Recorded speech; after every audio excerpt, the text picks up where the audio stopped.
Hi guys, Andy here. We're just doing a quick little video on using slings as part of your repertoire of equipment to place while trad climbing. Slings are incredibly versatile pieces of equipment. They can be used in several different areas of climbing.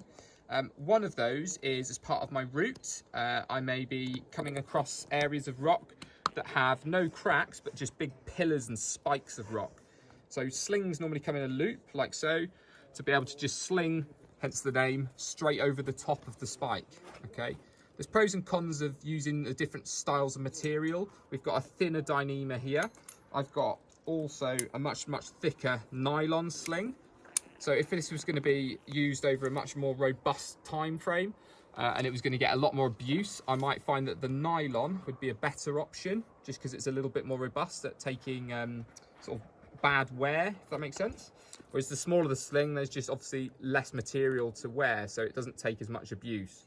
So if you're going to use a Dyneema sling, okay, to start with, it's worth mentioning then that the length of the sling does have an impact on how strong the placement is when we've actually slung it with the sling. So in this scenario, you can see the sling is quite rounded, okay?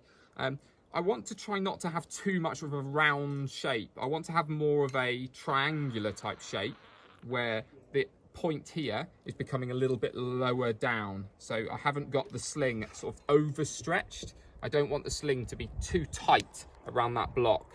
Okay, I want to have a little bit of a V.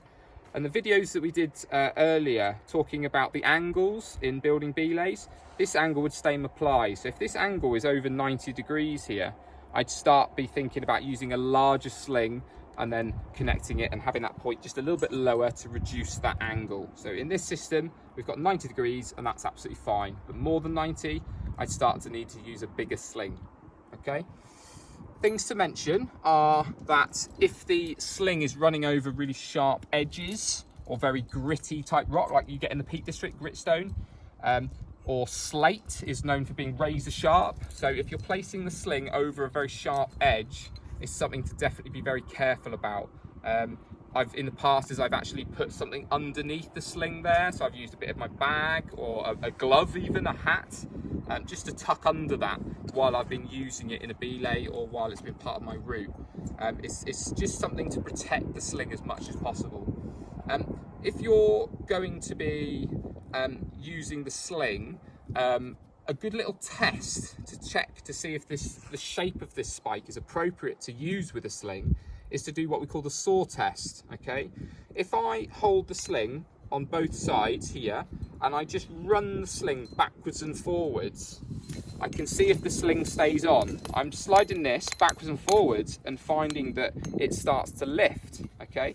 If I had a small spike like that pulling down here and I do that seesaw test, you can see there's not enough rock behind it to hold it in place. So if I had a much bigger sling, okay, so I'll get this bigger red one out and I place this over the entire block in the same way that I did with the other one, but I just reduced my height slightly to do that saw test.